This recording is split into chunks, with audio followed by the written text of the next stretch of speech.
So we're skipping it. We're not going to talk about it. Yeah, I have no idea what it is.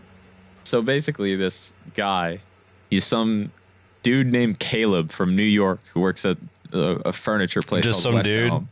Yeah, literally some dude. Okay. He wasn't a public figure before any of this. Nobody knew anything about him. Basically, this guy was just a fuckboy in New York who like slept around or dated a lot of women or something. Oh, dude, that's got to be super hard in New York. Yeah. With all those people, it's like no one to find. But like he apparently like some girl posted a story on TikTok and she was talking about this date that she had with this dude. And then another girl was like, wait, hang on. I think I also dated that guy. And like they realized that like he was going on dates with women, like sleeping with them. And then like he would meet up with another girl like the day after or something. What a Chad. Like, what a real specimen right there. He's like he's casually dating. That's not really like a crazy deal or anything. No. You know, it's not like he's cheating on these women or like leading them on, I don't think. Except for the syphilis. Yeah. He's just spreading to as many people as possible.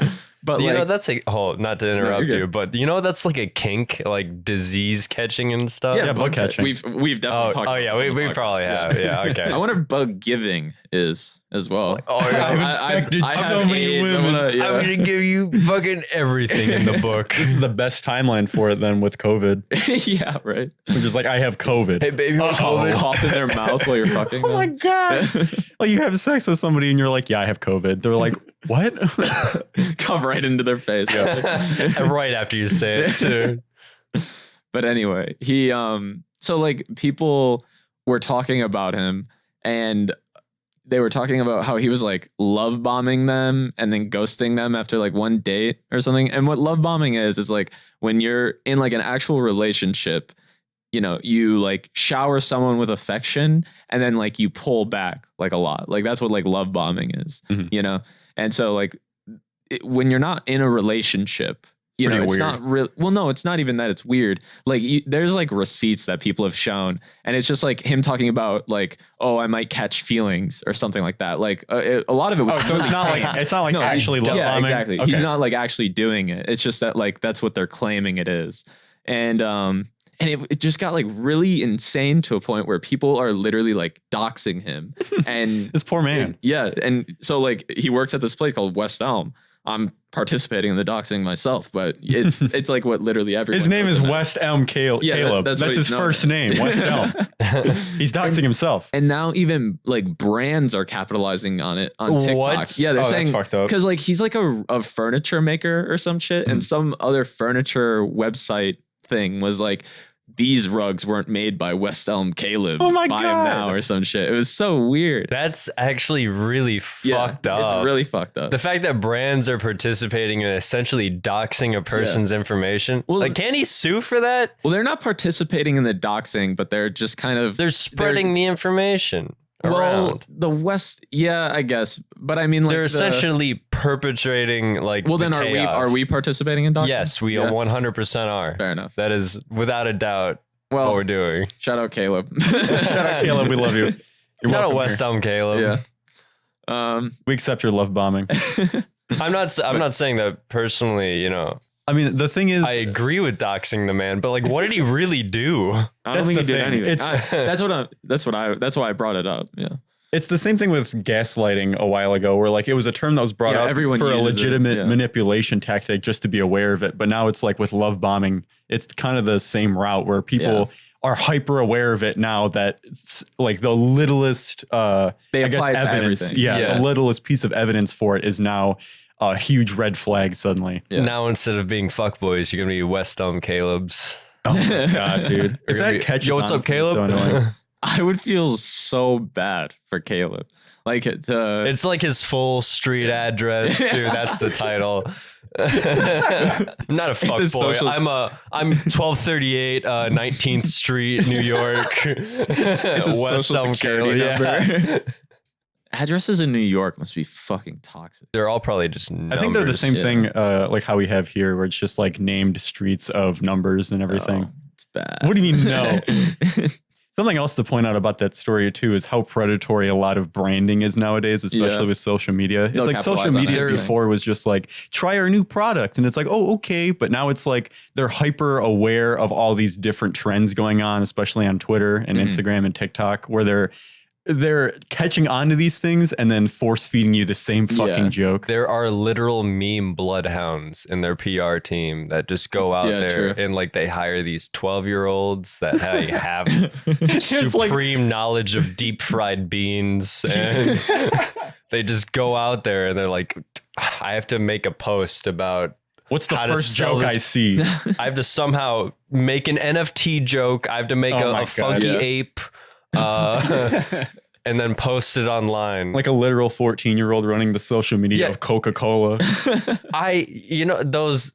It's like one of the main main staple NFTs, but that dumb fucking monkey, the Bored Apes. Yeah, the Bored Apes.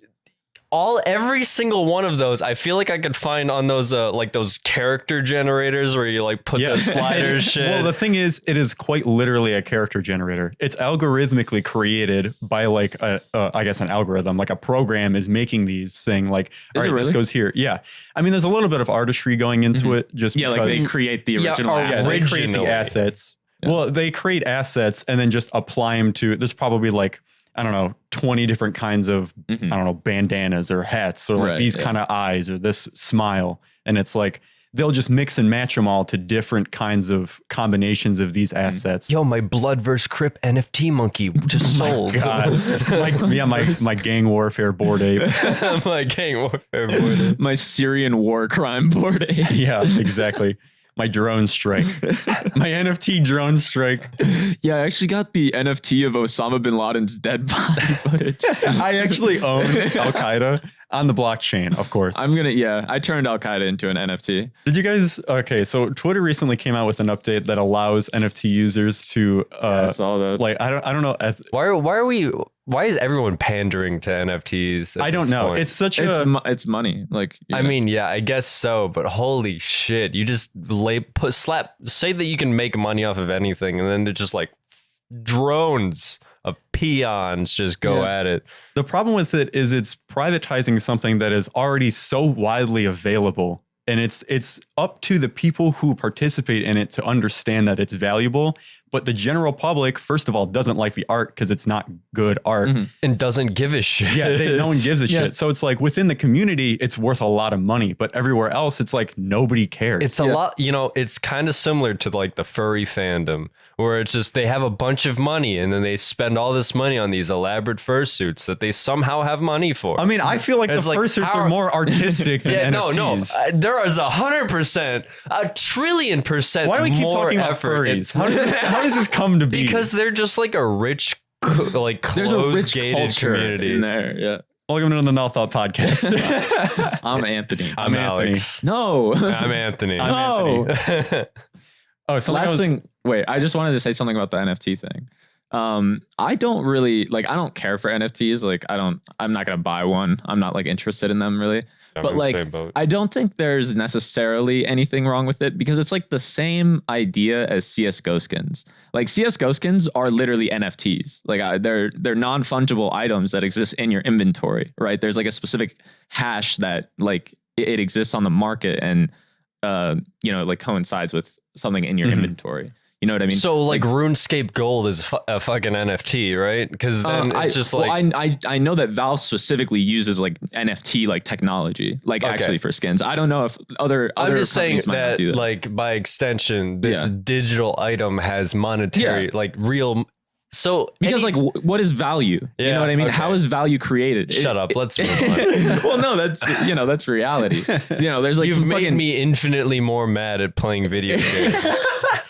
You've ruined my pastime. Thank you. Any collectible item that exists that can be sold on a market, all the value is Steam trading cards arbitrary. Or NFT. Yeah, they are. Yeah, they are. Yeah. Fuck. I mean, the thing is, you can and actually they literally are. They're just fucking artwork shit. You can make the same complaints about those too. Like when CSGO skins were like the huge big thing for CSGO when it was as big as it was. It's like knives were hundreds and hundreds of dollars, sometimes even thousands, tens of thousands. Yeah. Sometimes I think even Did it ever get $1 billion knife? Do you know? I'd maybe for like a dragon lore or something. No, that was like 1,000, I think. Was it? But yeah, like I would criticize him in the same way because I was never really into CS:GO as much as I guess you guys were, or the general public was during that time. Dweeb. So you were loser. I mean, you were paying money for NFTs. What are you talking about? I was free to play shit. But no, actually, I bought the game, but that's it. Well, yeah. I think it's like criticizing it for what though? Because it's like it's any collectible thing. Like, would you criticize someone who like buys like collectible baseball cards? Well, I'm criticizing. I criticize the fun out of it. Like, holy shit, you guys are fucking weirdos. Well, I mean, it's a niche community that if someone came up to me in class and like, hey, I buy baseball cards, I'd fucking bully the shit out of them. Baseball cards are cool. I don't collect any, but it's like I understand the idea. Or like Pokemon things. Cards. Even. I'd so bully them. Yeah. Oh my god. Fucking losers. You just want to bully people. Yeah, I do. That is true. Is that why you keep bringing up furries? Yeah. Easy targets. No, actually, I'm just in denial, probably. you know when you like kink shame so much that it becomes your kink? Yeah. I'm gonna be a furry soon. I give it like 3 weeks tops. You come into the podcast, you're like, oh, I'm here. I go to the door and in a full fursuit. Yeah, actually, like, hey. I'm not wearing my fursuit today, but I am wearing my my detachable dog dong.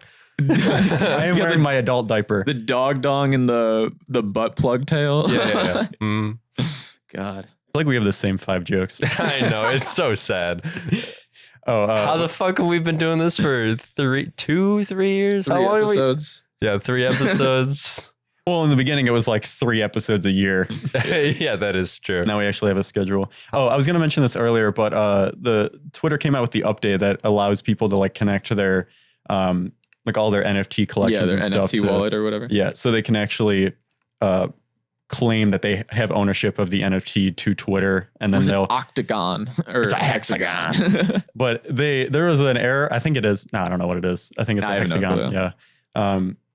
But there was an error in the code, and you could just take a screenshot of it, make like an NFT of it yourself, just like a copy of it, and then you could just upload it. So it really has no purpose, and I think that's so fucking funny. You know what we should do? We should take a bored ape and then edit the null thought icon onto the head. We could just mint our own. Yeah, we could just make our picture. own NFT. Yeah, let's just we get hate for that. We would totally get hate for it, but I think it'd be hilarious. There'll be like hexagon in the comments. Yeah, after talking shit on NFTs and like all the podcasts, we're like, hey guys, we're coming out with the new null thought NFT. Yeah.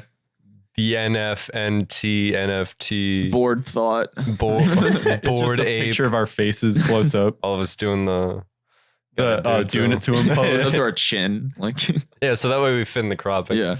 Oh, I don't think did you see this? Oh yeah, your elbow. Oh, what'd you do to it? Yeah, I went out snowboarding dumb fucking ape brain decided that when you're bored ape brain. my bored ape NFT brain decided that when you're falling, put your arms out to stop your fall. And doing that pushed in my fucking my arm, and it's just been impossible to move my left arm for like the past week now. Jeez. And it's been super frustrating. I've wanted to like cut off my arm, kill myself, just I didn't realize how much I relied on like my left arm to do a bunch of just menial shit. Like I prefer driving with my left arm as like my main hand, and I support with my right. So just sitting there trying to make a full fucking turn. Shit's fucking disgusting. I'm so mad. You sprained it, right? Yeah. Did you go to the doctors? Nope. No. He would be put in debt. Yeah, maybe. You could buy an NFT with that money. You telling me what's better, my health or this bored ape that I got? True. I keep seeing ads for like Lucky Goats, I think it is, on Twitter, and it's literally the same shit. Oh, it's the fucking Dogecoin of NFTs. Dude, what? It's just so many copies of it too, where people are just trying to bank in. I mean, the bored ape idea is like a cool idea. Yeah. No, it's not. Don't give it that much credit. I think the way that it's like the character creation thing could be cool, but like the NFT technology, just like the way that you can just like mint just new shit off of old shit, like it kind of fucks with it. I think it makes it gives it like a severe like lack of legitimacy to a lot of people because there is nothing enforced about it. It's just like a trust system. Well, you can't have a trust system in like this super ironic meme culture that you've created it in. The problem with it is it's trying to perpetrate itself as art. And when you posture yourself as art, you have to understand that art has a level of, I guess, unreplicability. You can't replace this art because the artist, so like an oil painting or something. If someone draws or if someone paints a painting of an orange and it's a really hyper realistic orange or something like that, and then another artist is not going to be able to recreate that painting, which gives value to that one painting. And with the digital images, when you could just right click it, there's no point in having this kind of, monetary or I guess value at all tied to it. It doesn't really make sense as an art piece, which is why, every picture on the internet innately doesn't have value because you can always just find it again or like just save it. Yeah, but I think NFTs had a lot of promise to be good for artists. Yeah, as a way to make money and actually like legitimately sell their art and it be like a digital piece that you could own. But the problem is like there already is a huge lack of accountability on the internet for digital artists, because like if they put something out on Twitter, like 1,000 people will just like make it their fucking banner or something and like won't credit them, or they'll just repost it as their own shit. Like they'll just do that kind of shit all the time. If you're an NSFW artist, all of your shit will be compiled, labeled, and put onto hentai galleries or like a hyper specific subreddit. No, it's just like if you want to find an NSFW hentai. If you want to find an NSFW artist, all their stuff, go on hentai galleries. Usually has all their stuff. I mean, here's the thing. A lot of artists that I follow on Twitter, they ended up going down the NFT route, and I have like a mixed feeling about the way some of them do it, because they do follow the NFT route where it's like, oh, it's a commission for one person, that makes sense, but what the person does with that NFT is up to them. When you assign a monetary value to it, it's just like, well, I paid for this art. Now it's mine. It's like a collectible, I suppose. And that makes sense. But also I want to see it. But it's the same thing too, because it's like, what's stopping you from just saving it? Like otherwise. Because physical artists too also make a lot of certain prints of something, because it makes more money if you have like 10 copies of it. So they make a painting or they make some kind of art. They'll make multiple prints of it. Do NFTs account for more than one copy of something to exist, or is it literally just a one-to-one? Well, there's like a specific hash that like relates to, like, if there's like an original image that is minted into an NFT, like that single image, it will never. Oh, so it's legitimately like baseball cards where it has its own, like, this is like a serial number 16 and set 45. That's why, like when if you were to, like right click save and then mint a new one, it'd be a different thing, it would have a different ID, and it probably wouldn't be as legitimized like in an NFT market, because you're not an actual seller of it. I'm going to make NFTs of QR codes that lead directly to my PayPal. Just ransomware. Just give me money. Brand new ransomware NFT. In other big news of tech and digital landscapes, Microsoft just bought Activision Blizzard. Sound like NPR. Yeah, I did see that. I also have mixed feelings about that, because Microsoft just has bought up a bunch of like, I'm happy that mid-tier fucking companies. Yeah, I'm happy that Activision has new management, because Activision Blizzard was previously dog shit in the way that they actually did shit. So, and Microsoft is like an okay company. Didn't Activision get sued? Probably. No, that was Blizzard. Yeah. Or it was Activision Blizzard. It was probably both of them on separate occasions, and then they merged and then got sued together. Yeah, probably. Here's the thing. After Microsoft bought up all these companies, I mean, AAA game titles going with the $70. I don't trust Microsoft having all these IPs. The idea of like this oligopoly is leading to a monopoly. But I mean, the way that the American economy works is it prevents monopolies, but doesn't give a shit about oligopolies. So if Sony and Microsoft and Nintendo decide, hey, since we are pretty much the only companies now making worthwhile games, we'll start making games $120 because no one, it's like, what are you going to do? Not buy our games? Yeah. All of a sudden Gaben walks in. He comes Steam in summer wide Gaben. That was like the only game company that I truly trust now, because Nintendo doesn't give a shit about their consumer base. Microsoft is too big right now. Valve doesn't release shit anymore. Yeah. I mean, they're working on Half-Life Alyx. Yeah, for their first game in like 40 billion dog years. And it was 40 billion dog. But it was like a really good game. Yeah, you know, I loved it, but Alex is right. It's like the one game that came out that wasn't a card game. Well, like, to be fair though, if they were to release like, you know, Half-Life 3, or like they made it like a franchise at this point, I don't give a shit about Half-Life 3, man. Well, what are you thinking about? I just want them to make games. Yeah, that's like just do something. Yeah, you have all these games, these workers that are they're just sitting there. They're still there from like fucking your old 1980 fucking run. Aren't they just? They have a lot of new people too. Aren't they just doing Dota shit? Isn't that what they're focused on? Who gives a fuck? I mean, Dota's more games. No, I agree with you, but I'm just saying, aren't all the devs focused on Dota right now? They're focused on a lot of stuff. They're mostly focused on, you know, the index and like what they can do with VR. They're focused on technology and hardware, and they don't have a lot of focus on the software, which means games aren't a huge focus for them anymore. And so far they're 1 out of like 4 hardware things that they've made, or 3 out of 4 of their hardware shit flopped. The Vive wasn't bad.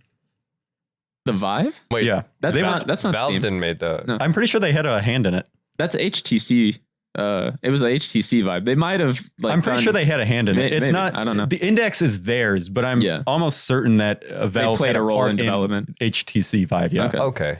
But still, you have like the Steam Deck, their dumb fucking... Yeah, the controller. Yeah.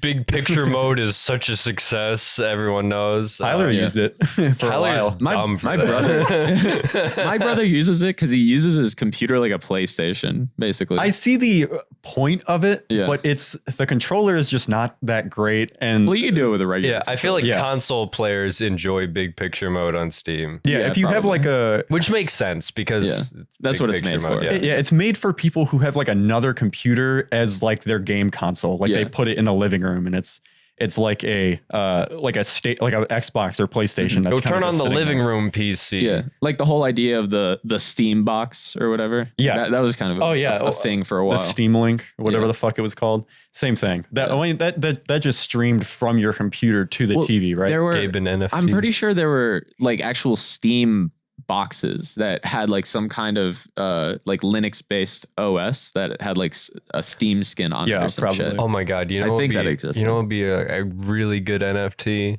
What? Gabe Newell, but it's just he has different Team Fortress 2 hats on. Oh my god. He has different CSGO skins. Dude, do not steal this idea. I'm putting an NFT on this idea. You can't just redistribute this idea. He'd probably be able to copyright that for his likeness. Shut up. I don't know if you can. Shut up. Blockchain. Copyright rules around NFT shit is like non-existent. Yeah, I mean it's pretty much it's decentralized. Yeah. The big word for it. That's what makes it epic. Desensitized. Gotta check out my NFT gore. The whole Microsoft acquiring Activision and Blizzard. I hope to God they make good decisions. I hope they fucking do a cleanup of the company. They're already getting rid of Bobby Kotick. Oh, thank God. Yeah. Oh, thank God. Yeah, exactly. They're getting rid of him. Well, he's getting like a huge bonus for give him the Epstein treatment. Termination. They put him in a jail cell and then kill himself. I mean, I'm not advocating for it, but if it happens, it happens, you know? Mr. Gates, please let me live. No. Bill Gates himself. Say hi to Bezos. He's vaccinating him. With actual microchips. Yes. This one has real microchips, Bobby. Bobby Schmurda. They already Excuse me. They already announced that Call of Duty was not going to be. Thank you. Was not going to be a yearly game now. Ooh, which is kind of pog. Yeah, I'm kind of excited for that because they're probably going to focus more on Warzone and just be like, this is Warzone now because of how successful like the moneymaker right now. Yeah, because they had. I mean, the previous 4 Call of Duties before Warzone came out was kind of just like another Call of Duty. Yeah, and you can make an argument for like why it was good or whatever, but you can't argue that Warzone is ultimately going to be bigger than those games. It's definitely their biggest success in the recent years. Right. Yeah, it's definitely done better than Battlefield. God, dude, I'm so disappointed. I'm really disappointed. Aren't they going free to play as well? Are they going free to play? That's what Michael said. PUBG went free to play. I hope. Yeah, do you guys want to launch a PUBG sometime? No, I've always wanted to play PUBG. I've never played PUBG in my fucking life. It's the mechanics in it are really cool, but the game just ran like dog shit back in the day. I don't know if they've done anything. I think it still does. I just want to go full shroud on people sometimes and just. I don't know the mechanics. Like it's pretty tough. If they didn't fix the bullet drop, if they didn't fix the vehicles, if they didn't fix the maps in a lot of places, it's pretty much unplayable. Shroud makes it look easy. Well, that's because the game is easy. No, their Shroud isn't really that good. Yeah, I just face him in a 1v1. He was just a professional CS:GO player for like no comment, nearly a decade. I'm just saying, you know, after I hit, you know, top ranks, he kind of ran, you know, he kind of ran the scene a little bit. He did kind of run you know, king of Reddit, whatever. You know, it's just a title. He's playing New World now. He's washed, right? He's playing MMOs all day. Yeah. If they haven't fixed all the issues with PUBG, there's no reason to go back to it. It was optimized like dog shit. If you were using a vehicle, you could hit like a rock and fly, like a pebble, and just spin out of control. Yeah. I have so many clips of that happening. Granted, it was back in the day, like 3 or 4 years ago now, but still, if they haven't fixed any of that, it's not. Or you're driving with your friend who's on a motorcycle or like the fucking buggy, and you crash and it gets like jammed up and you start like freaking out. You just explode. Yeah, you just hold on and hope you don't die, and then you do. The motorcycle with the sidecar, if you flipped over, all 3 of you were dead. It's like that's it. That's the end of the game. Matter. Yeah. Just real life, dude. Good luck next round. Yeah, it's realistic, bro. It's like PUBG is the most realistic battle royale out there. The bullet drop in that game was also horrendous. Super realistic. Well, it's like I think it was over. Everyone knows that if you're 100 meters out, your bullet just hits the ground 10 feet. It was honestly like over realistic because it made snipers basically it is not realistic whatsoever. There's not that much bullet drop. No, I mean over realistic as in it's unrealistic because of how much bullet dropper it has. Because using snipers is basically impossible in that game because if you actually want to snipe somebody, you have to aim fucking 30 I don't know. Meters. Yeah, arc lengths in the sky and then shoot and then hopefully you hit them. You need to aim 3 pi r. Yeah. I mean, yeah, you have to do a test shot and then you have to gauge from the fucking meters and it's usually not right because it's not accurate. It's not realistic. And then you have to like change the fucking like the power of the gun. I think that you could do that, or was that only you mean the range? Yeah, the ranging, or the that thing. Yeah, it's a whole bunch of that stuff. It was just not fun at the end of the day because it was like it was the gun mechanics were just so not fun. That's fair. I've always been notoriously dog shit at any long range encounter in any video game ever. I've always just been like mid to close range, so I don't think I'd really give a shit. I feel like I was the opposite. Like I usually went with long range weapons, but in PUBG I couldn't do anything. You should try getting good. I'm trying. Speaking of getting good, would you guys be down to play some Rust? Because I've owned this game for like since the Legacy, back when it used to have zombies in it still. Yeah, I remember that too. And like I had fun because I could shoot zombies and be happy because I could do some part of the game rather than PvP. But now it's only PvP, and I kind of want to learn how to play the fucking game. The thing about Rust is that it is one of those games where you have to be grinding a fuck ton. And like, or else your base is going to get raided. If you don't grind, because here's the thing, I've like detached myself from like sticking with the wipe mentality of the game, where it's like, oh, you know, you have a month-long wipe, you got to grind for this month. No, I just want to play for like 6 hours, make a play, get a gun, fuck some people up. That's all I want to do in Rust. I'm just saying because for when you build a base, the terminal or whatever inside, you need to have like a certain amount of materials to keep it up. That's super easy to grind up though. That isn't a big problem at all. I've played Rust a couple times, and I'm not worried about like, oh, will my base get raided? Fuck my base. I don't give a shit. I'd be down to give it a shot if we get a good party together. Fair enough. I've had that game for a while. It was probably one of the first games that I bought it with an interest in like computer games and stuff. But my computer couldn't run it, so I didn't play it forever. I also didn't have friends. Is it Rust a Valve game or no? No. It's made by the same person who made Gary's Mod. Oh, so that's like, what it is. Okay. Face Punch Studios is like closely related to Valve because of Gary's Mod, but it's not Valve. And they're also making that VR spiritual sequel to Gary's Mod. I don't know if you guys saw that. Oh yeah, it's not only in VR, but it's VR. I saw some of the clips of like the new engine for that, and it's fucking sick. What's the game called? I keep forgetting. Playbox, Sandbox. Yeah, Sandbox. It looked really clean. Yeah, it looks really nice. I've seen a couple like fan renders of original Gary's Mod where it's just like it has like realistic water and like infinite water sources that fill up actual levels, and that's fucking kind of crazy. That's cool. Yeah, it's really neat. It's really like a new age Gary's Mod, so I'm kind of excited for it. It's its own engine, right? They're actually I'm pretty sure it's all like reworked. Whereas the Gary's Mod was just in the fucking Half-Life 2 engine, right? Yeah, it was just like a source game that they pulled assets from. You could do whatever the fuck you wanted. I miss games like that where you could just fuck around. We need more party games. True. There's like not Mario Party. Fuck Mario Party. I'm so tired of Mario Party. We've already complained about Mario Party. I'm a Mario Party supporter. You're pro I'm party. You're on the wrong I'm side in the Mario of Party. I'm part of the Mario Party. America's final third party. You have the Democrats, Republicans, and the Mario Party. Look, man. There are some fun mini games, okay? 2 fun mini games. Name more. That's what I thought. One. We're moving on. I haven't played Mario Party in a long ass time. Oh, wow. So I'm not spoiled on it. I never said I was a stan. I just said I'm pro. You're blindly supporting Mario Party. Yeah. And are they Nazis? They're war criminals. What were their war crimes? They don't make games that are good. That is your crime. What about Breath of the Wild? Oh, is Mario Party the studio that yeah, you got Breath of the Wild, Mario Party. Yeah, Breath of the Wild is in Mario Party. It's a mini game that you play. You're like, oh, I got Breath of the Wild. We have 3 minutes to beat Breath of the Wild before the mini game's over. Some speedrunner will figure it out. How about them football?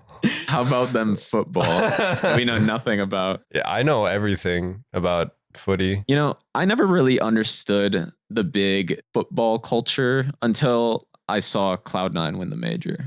You know, honestly, there is like a little bit of a parallel. What I feel like it's an exact parallel. It was New Year's this year that like I think it was Zane and was it Sean and Tyler? You guys were all talking about football, and it just like it started to make sense to me where it's like I don't give a shit about like the team's background history and all that shit, but you will if you actually start paying attention. Yeah, that's the whole thing. But I've started to come around to the idea of like it's just good plays that are happening between 2 teams, and it's starting to make sense to me. It's like I don't know why I didn't like frame it in that like sense where it's just like, oh, if he goes like fucking 10 meters down, he like fucking touches his knee to the ground, like that's a super smart move because he's about to get fucking rocked by 3 dudes who are lined up and about to get him. It's like, oh, that makes sense to me. Instead of thinking like, so I was trying to enjoy football through the politics of football essentially, when I should just be enjoying the game of football instead. Well, it's basically, I mean, it's a team game. It's the same thing. I explained this to you before where it's like Valorant, essentially. It's the same reason why you enjoy Valorant, because you're focusing on the players, what they're doing, how they're working as a team and everything. And at a professional level, it's still entertaining to watch because, you know, if you see these plays, if you see these plays happening, it's like, wow, that was super smart. Or like, wow, that was such a dumb play, which is still entertaining. Yeah. And it makes you want to root for certain teams, you know, especially your home team, just because it represents you guys. The best of you. Yeah. They're all just me, but the best of me. It's me. I'm playing right now. I'm on the football team. I'm on the football team. You can't take that away from me. You're a bench warmer. You're a water boy. You're hiding in the janitor's closet. You're a jerking off running back. You have your belt around your neck. You think you could handle being on this team? You're a third string Coomer. What are you doing? Not to immediately tangent us off this topic, but how often do you guys have like the idea in your head that's like, yeah, I could do this? What? Whenever you see something happen, like say you're watching like Shroud or something and he does some crazy thing, how often to yourself do you think, yeah, if put me in that scenario, I could probably do that? I do that a lot with music, where I'll be watching like a tutorial how to do something and I'll be like, that's easy. And then I do it and I'm like, what is going on? Why do they do this? It's super easy to fall into that trap because you don't actually know. I do that actually all the time on like tests and shit. But, back in the day when I didn't really study that much, I would just look over the material and be like, oh, yeah, I understand how they came to this conclusion. Well, it's something super easy. It makes logical sense. It's right in front of you. Yeah. And then I'm on the test and I'm like, what did they do? I know there's a really simple way to do this. I'm failing Pythagoras.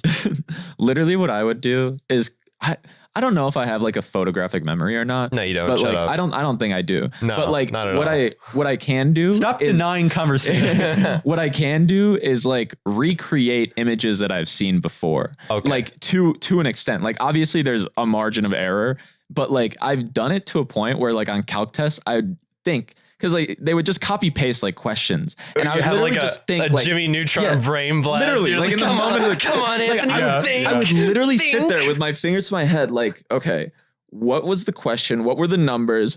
What did I write? Like, how did I start it? What did the teacher say? Like, I would literally just go through and build the problem in my head and then just copy it down. You visualize the process. Yeah, exactly, and it just got me through. I can't do that. Yeah, I'm kind of built different. I'm kind of a genius. The thing is like I can't come up with images in my head, but I can think in like a relative 3D space.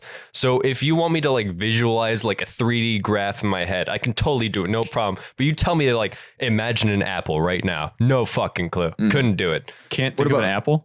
Yeah, just like I know how an apple is created, like drawn and like all of its properties inside my head. But to create that physical, mental, like I guess. What if I ask you to graph an apple in your head?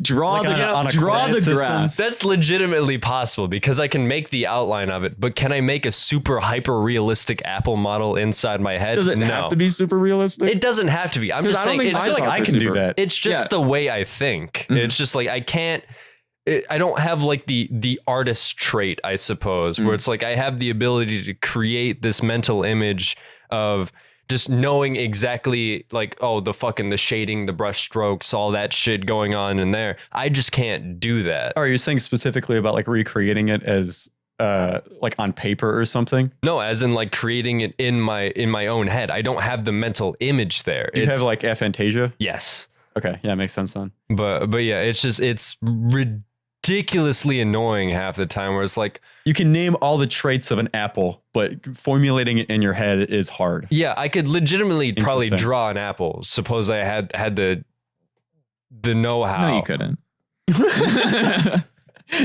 This was what he was talking about. Shroud draws an apple on stream and he's like, I could do that. He goes down to the grid paper and he's like, what the fuck? No, I've humbled myself when it comes to art. Yeah. There's so many things in this world that I cannot do. But video games, I could probably kick someone's ass. I mean, learning a skill and doing it is literally all just practice. And you have to force yourself to do that. Oh yeah, of course. For a long time. You have to put a lot of hours into it. How the fuck do you practice in your imagination?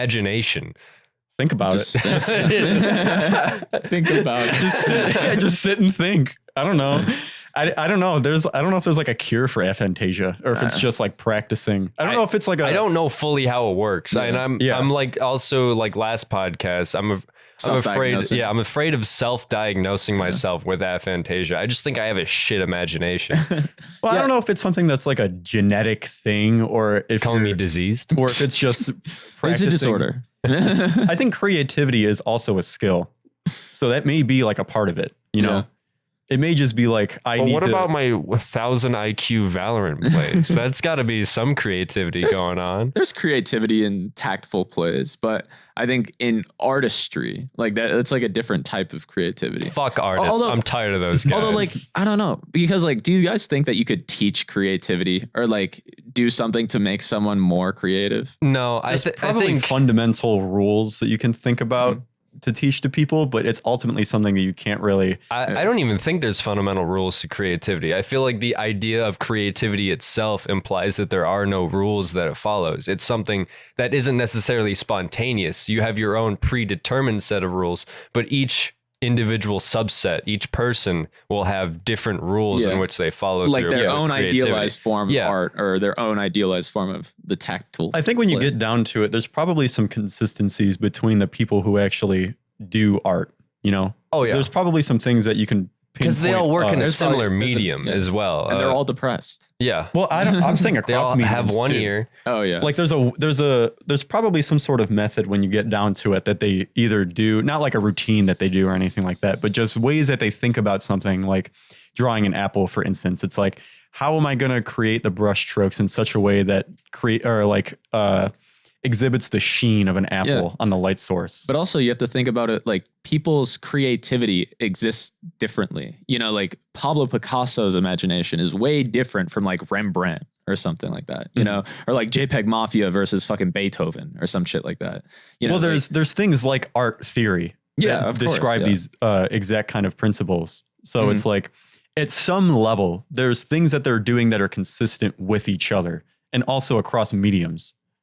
Because like, for instance, well, music is a good example of that, because there's always things that make sense within music. It's like musical context where, you know, a lot of genres are a big part of that too, where it's like to create something that sounds good. For instance, like house music, very simple to create because it's just, you know, 4 kicks on each beat. Right. So it's like, or I guess a kick per beat and then 4 per measure. And it's something super simple and contextual within the genre. So you can make good sounding music super easy with that by just adding, you know, a more melodic instrument on top of it. It's something that's easy to do, but you're going to get a different song every single time you do it because of the way that the artist thinks. But still at that fundamental level, there's something that is contextual and makes sense for the art. Yeah. Like Alex was telling me a while ago how there was a art theory applied to drawings and paintings and stuff. It's like there's certain shapes that have to go in certain places, like the idea of negative and positive space. Those things are things that all artists do in every single style of painting. Yeah, that's true. So there's always something that is at least fundamental to the medium and probably across mediums. I kind of think it's like an efficiency kind of thing that's going on, where it's like we as humans strive to essentially be more efficient, and then like we create these fundamental rules, such as like taking up all the space through like, oh, we'll use like triangles in the backgrounds, you know, more circles in the foregrounds, you know, like your focus and all that stuff. And that's where our rules come from. That's where the theory comes from. But how that is implemented is different for everyone. There's also a point to make about the contrast to that, because you can go against the grain with that and people will still find a lot of value in it. Yeah, I was just about to say, like, you know, we're all like influenced by the culture that we exist in. And that's why you'll see like a lot of very similar music in different cultures, you know, like a lot of Indian songs have very similar sounds because of the types of instruments and drums and things that were used like in that region. Would you guys, same thing for American stuff like that? Would you guys say that's creativity though? If you're following through with essentially the formula? Well, what I'm saying, there's different levels of creativity, because there are people like Pablo Picasso or JPEG Mafia. Yeah, they're on the same level. Where they're like, they're experimental and they're pushing the boundaries of like what they've like, where they existed like in a genre. You know what I mean? Like they're I don't exactly know. Like, isn't that like the songwriter's paradox or dilemma, where it's like the longer you create music, eventually like you'll create music that only you enjoy, kind of thing? Or it's like you begin to like hyper specify the kind of music that you wish to create, where that the more you enjoy the sound that you're producing, the more you specify the tone that you enjoy, the less people who will enjoy your music. Kind of thing like that. That's like some dilemma or whatever. I feel like people want paradox. to see breakout artists like that though. Like they want to see something different or something that challenges your way of thinking. I feel like people want to see it, but the moment they do, they don't like it because it's not a kind of song or picture meant for them. I don't think that's necessarily true because that it's like we would have this same art forever if that was the case. Well, I mean, that is the case, but I think younger people tend to push the boundaries. That's generally what happens. Like, I don't know about you guys, but like when I talk to my mom about music or art, she always talks about music and art that came up in like her youth, you know, and that she was very invested in her youth because that was like that was art that was like core to her, you know, her formative years. Yeah, her formative years. So like, I think that younger people are definitely more open to hearing like fucking genre bending music, gender bending music. Yeah. But like older people are going to be like, if you show my mom like 100 Gex song, like she'd be like, what the fuck am I listening to? She'd be like, right bro, this shit's nasty. But it's people who aren't very artistic or creative don't see the value in that. Because at the time it's like everyone else I'm around is listening to this, you know, I enjoy it because of that. It's more exposure to these kinds of things, which make it a little bit more homey to you to listen to it. It's part of the thing about art is that it's all culture, right? When you have like these really cool breakout artists, like as a young person, you feel super invested in like the growing culture that might exist like in that music subculture. You know what I mean? Like it happened with punk. It happened with like, you know, Daft Punk. Daft Punk. Yeah. It happened with like hip hop artists in New York, like the like Mike and Earl Sweatshirt and like all those people. You know, there's all these subcultures and it's like young people are the ones that are participating in them and pushing them into like the mainstream, you know, and actually like making them more digestible to like a broader audience because there are these smaller cultures that popularize it to an extent, you know? It also just is like if you grow up listening to a certain kind of music, you're more likely to listen to that music for a long time. Forever. Yeah. Well, yeah, exactly. Honestly, if you're not paying attention to a lot of newer artists or a lot of not just musical artists, but art in general, it's like you're going to be like, you know, what is going on here? I don't really get it. I don't really understand it. It's just not for me. But it's being accustomed to that, understanding, you know, what they're doing, why it's artistic, why it's cool, what it's challenging. Mm-hmm. Yeah, art can follow the same kind of problems that technology runs into, I feel, where it's if you don't keep up with the medium, how it changes, how it evolves, you're going to end up being like this 80-year-old dude who doesn't know how to use a computer. Yeah. It's the same shit with like music genres. Just stay up to date. Just participate in society. Don't let yourself be a husk. Yeah.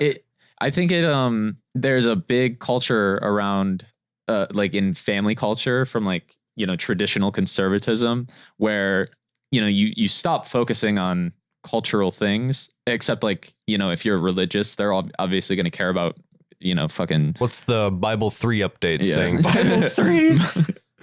Well, like what the new Pope is and shit. Valve brings out Bible 3. The only third game. Dude. But like, you know, they just kind of recede from participating in their culture from their youth and just focus on having a family. So they just kind of forget about it. I mean, I was like that when I was younger. Like I would listen to music. I listened to, I've mentioned this before, but I listened to a lot of like screamo, emo, hard rock. And, you know, growing up, nerd, screamo. But growing up off of that, it's allowed me to kind of tangent myself from the things that I've already learned because I was comfortable with a lot of screaming and a lot of people aren't because of like contemporary norms of like pop music is, you know, very sweet melodies, very catchy melodies, things that make you want to dance and get up and shit. I have sensitive ears. I just have to listen to it quietly. Okay, buddy, you can listen to it quietly. It's like my most autistic trait. Like you get sensory overload from that. Is that a self-diagnose?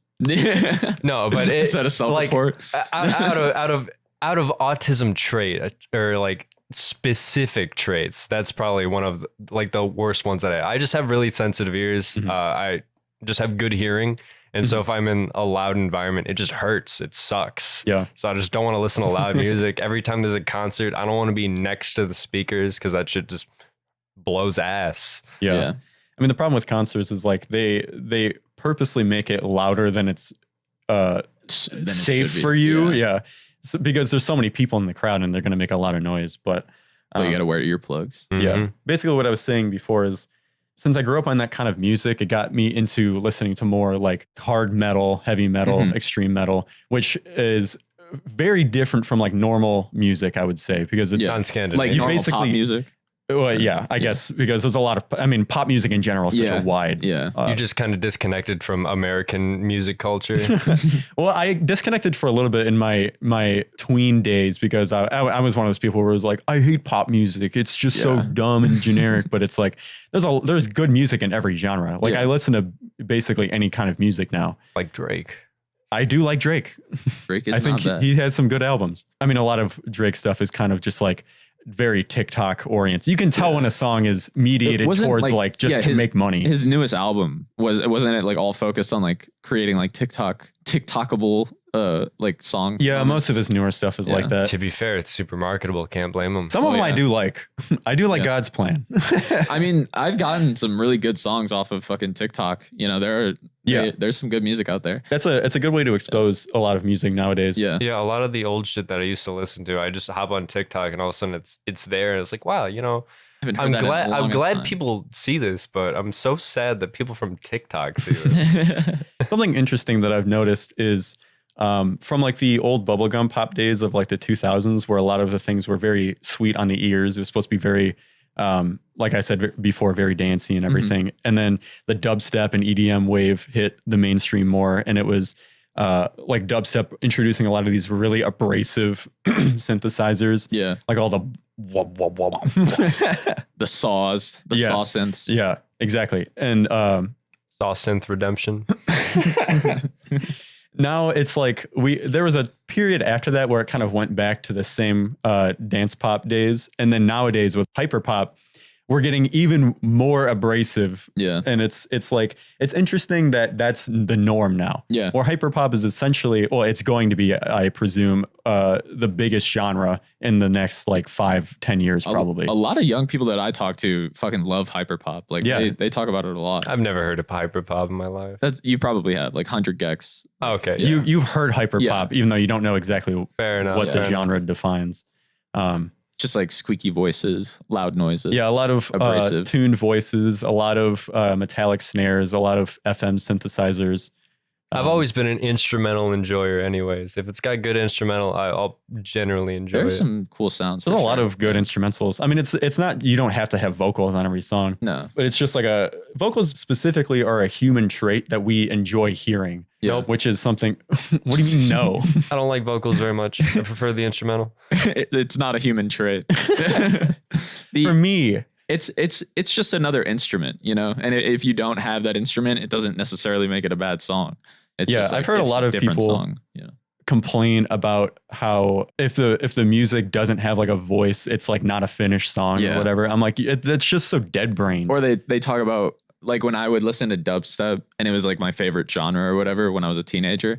There was any parent that I would talk to about it, they'd be like, this is the music that you listen to? Like, there's no bro. Lyrics. Like, what is, does it matter? What is enjoyable about it? It's dumbass, like, you listen to Screamo in the 80s. Don't you hear the wubs bomb? Isn't it sick? Come on. It's the same thing actually between genres. Like a lot of people hate rap, a lot of older people hate rap music because it's like, well, they're not singing. It's like, does it matter? Racist. Yeah, they're racist. Or it's like it doesn't have a guitar. It's not rock music that I grew up on. It's like, who cares, dude? Fuck you. It's die and go back and live in the past. It's perfectly okay to not like certain styles of music. If it isn't for you, it isn't for you. That's perfectly fine. You know, there's some music genres that I don't like that much. Like a lot of EDM music, I listen to it, but I'm not like hyped about it every time. A lot of it is kind of repetitive. I mean, I like it for just kind of like a chill song. I mean, all music has in the background. Yeah, there's I mean, I like a good amount of songs that are pretty upfront and everything, but just in general, it's not a genre that I'm super well versed in,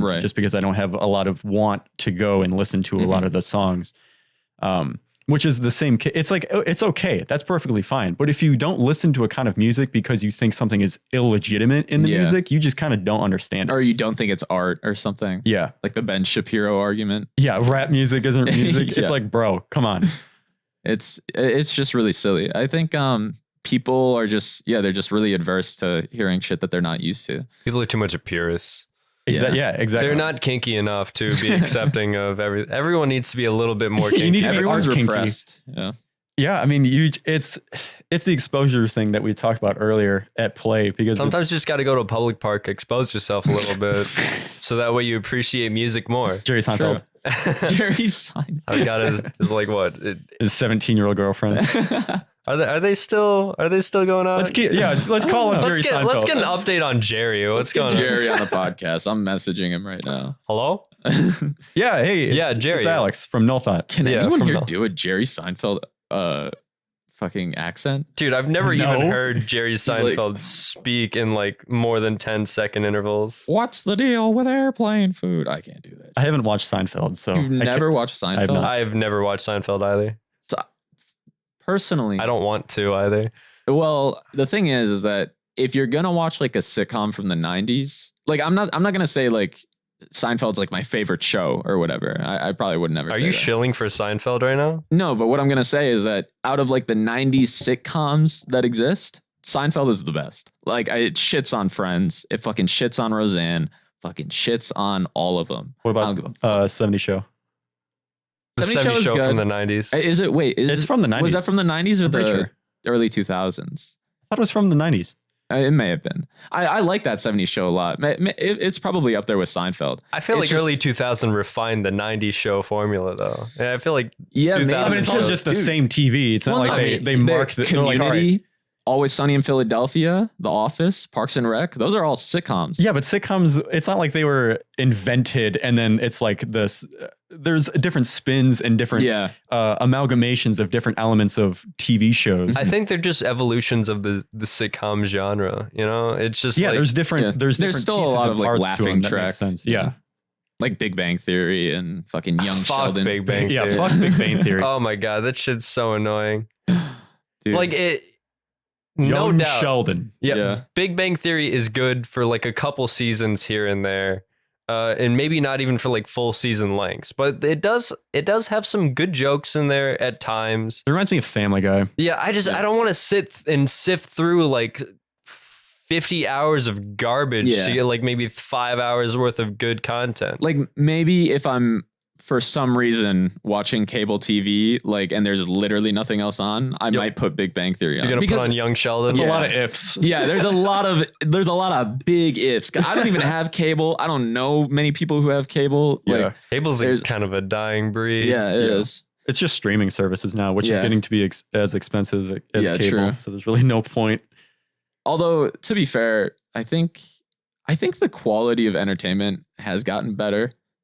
Because it's more personalized projects. It's not like big corporate TV network, funding just, this random pumping out a fuck ton of Are you talking about the quality of entertainment as in like the type of shows, like the Netflix quality originals and Hulu originals, HBO, like that kind of shit? Like I think that kind of shits on cable television. I guess it does, but also it feels like the Steam Greenlight, where it's a bunch of shit that goes on, and like the stuff that makes it through the filters is still just such a coin flip to me of like good or bad show. I agree, but I think there's a lot. You can't greenlight that much on a corporate network. Yeah, that is fair. I recently watched a Netflix original called Hit Monkey, which is like a Marvel comic line where it's basically Marvel. Yeah, I'm pretty sure. Interesting. But yeah, it's basically just this hitman monkey, and it was animated. It's honestly kind of good. I enjoyed it. Out of 10? Out of 5, actually. I'm gonna give it a 4 out of 5. 4 out of 5 is pretty good. Pretty good. That's pretty good. I picked the 5 scale because it's like pick a side. don't be a fucking dweeb. Pick a side. Well, you could have still picked a side. You either like it. No, but like on a 10 scale, you have the opportunity to be like, it's a 5 out of 10. It's okay. It's like, fuck you. What's the problem with rating something? I mean, if you don't be a centrist. You either like it or you don't. Don't be a little bitch. Make a decision. No, I don't think that applies. Like I think you can enjoy movies and then rate them like on a different scale. Like, but there's no way that's like, oh, this was a perfectly average movie. I think there are. What I would say is like, you. No, like I enjoy. You've never just been like, that was all right. Yeah, usually if I say it's all right, that's a 2 out of 5.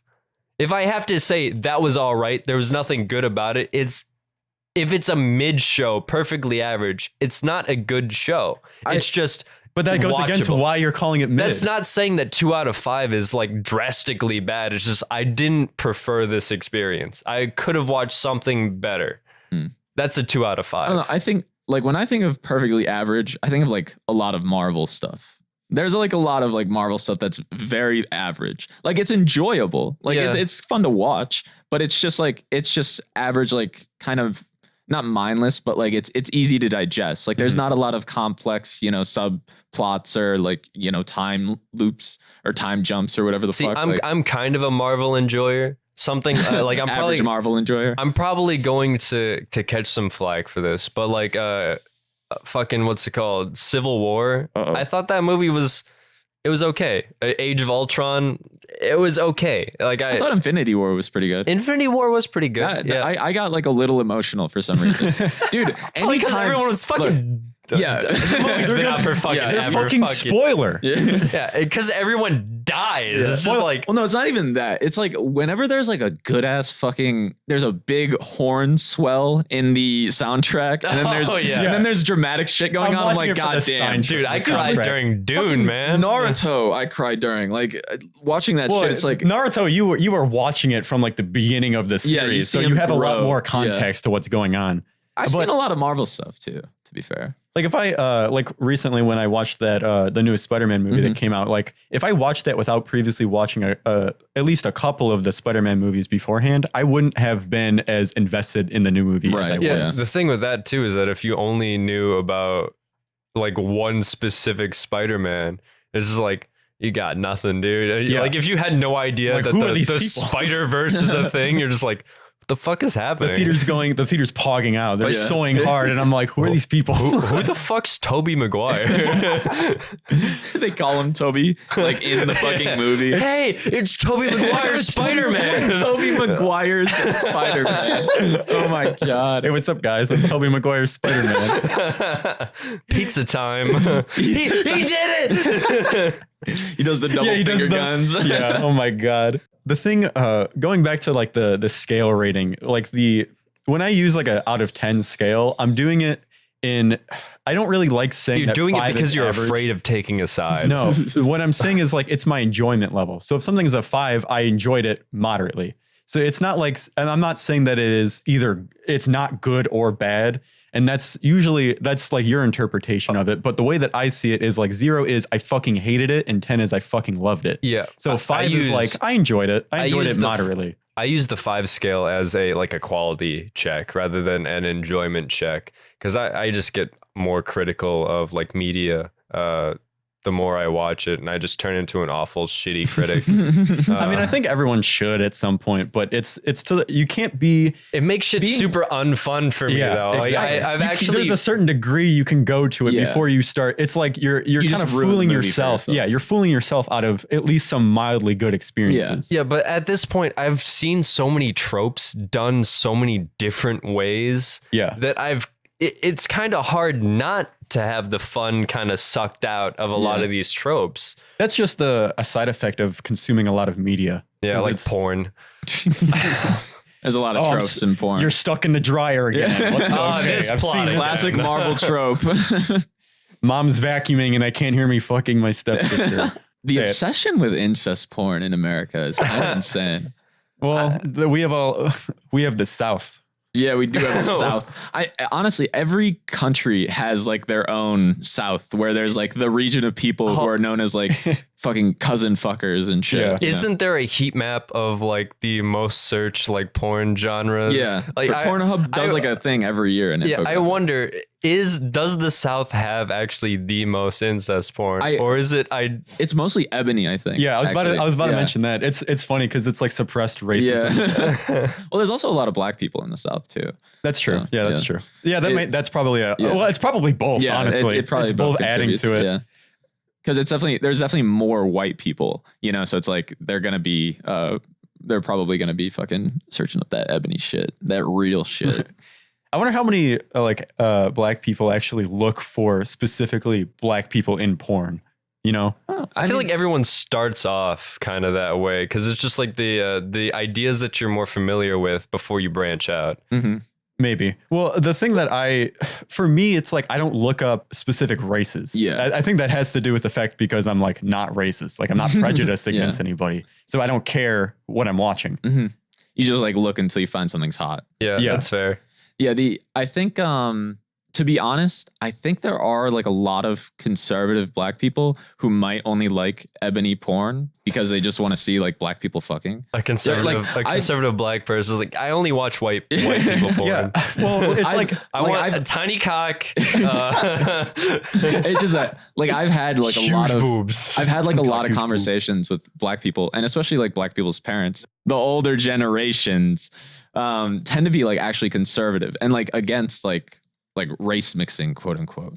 And like I've had like conversations with these people, and it's like, wow, that's kind of interesting. Imagine being part of the melting pot country and being like racist. I can't imagine going on a Pornhub or something and being like white people fuck. It's like that's just so weird to me. No, it's more elaborate than that. It's not white people cock. Fuck. There's big white cock, tiny white cock, pog.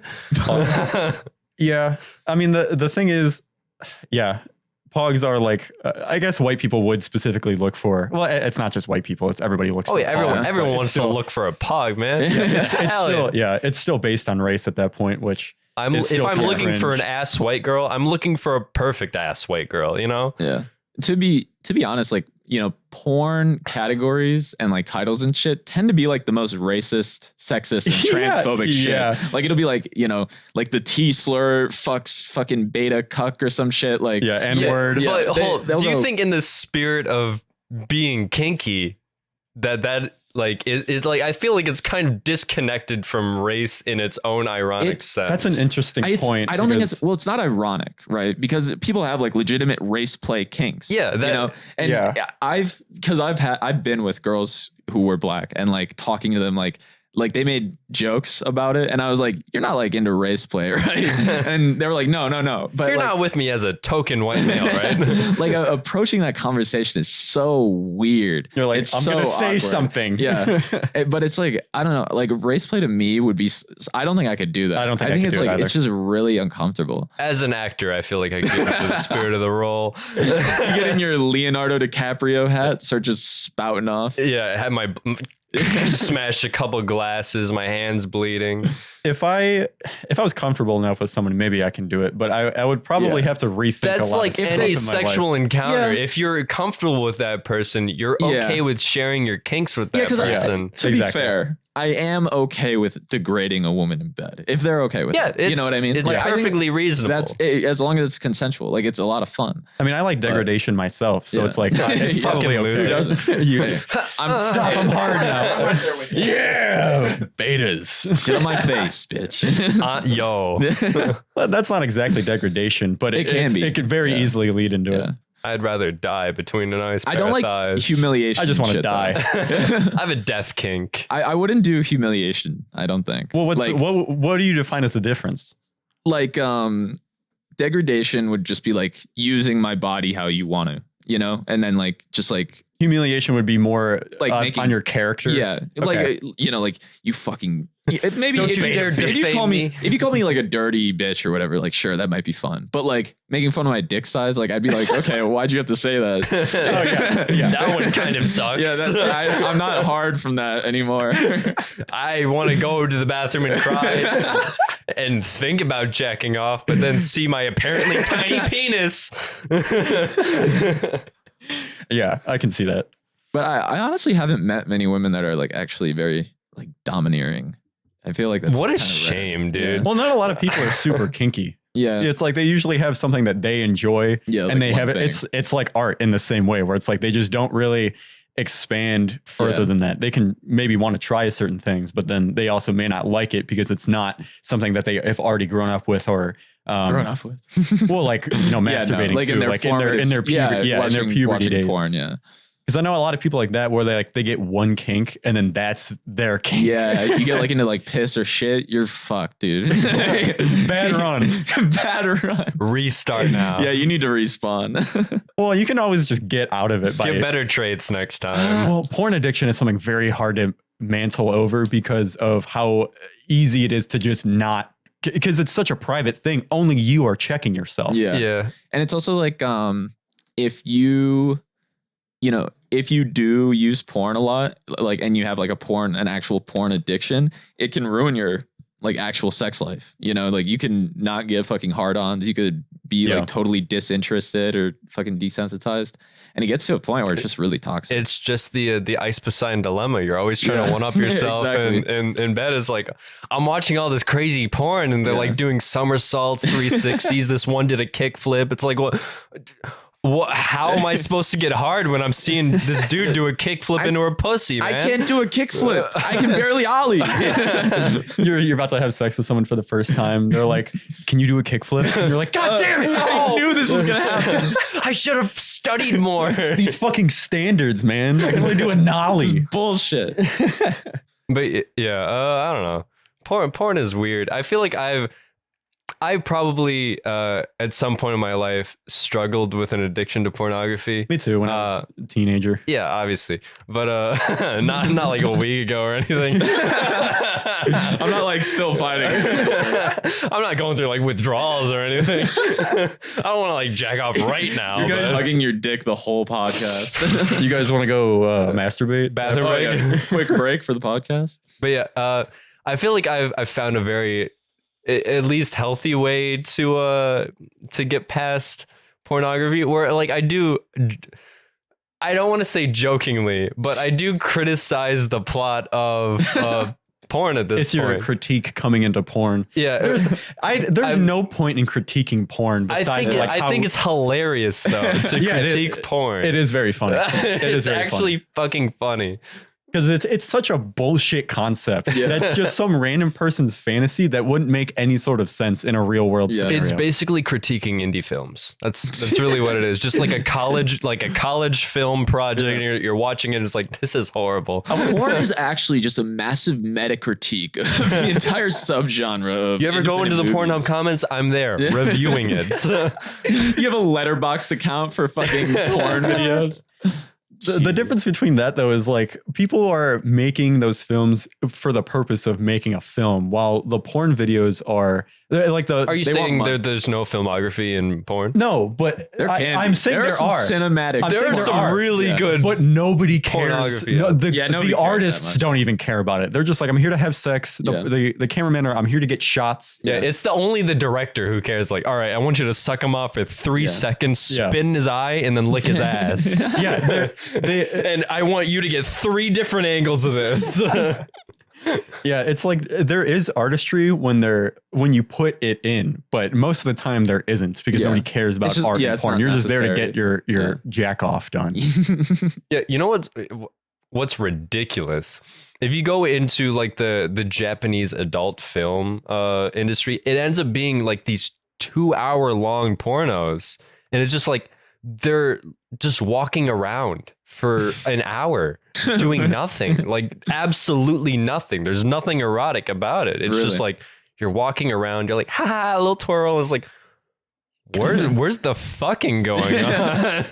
I guess that would first date experience. And they kind of blur the lines between what is artistic and what is just sexual for the sake of being sexual. Yeah, it is kind of interesting seeing a 2-hour feature length film of like. Imagine going to a theater, sitting down, and everyone's like just sitting there watching porn.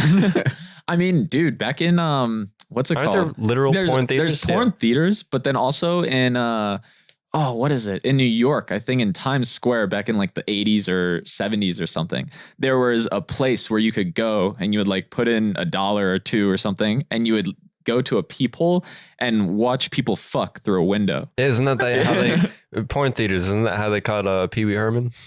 Is it? Yeah, I remember Pee Wee. He was. What did he do? He was caught jacking off in a porn theater. It's like he wasn't even the only person. Here's the thing.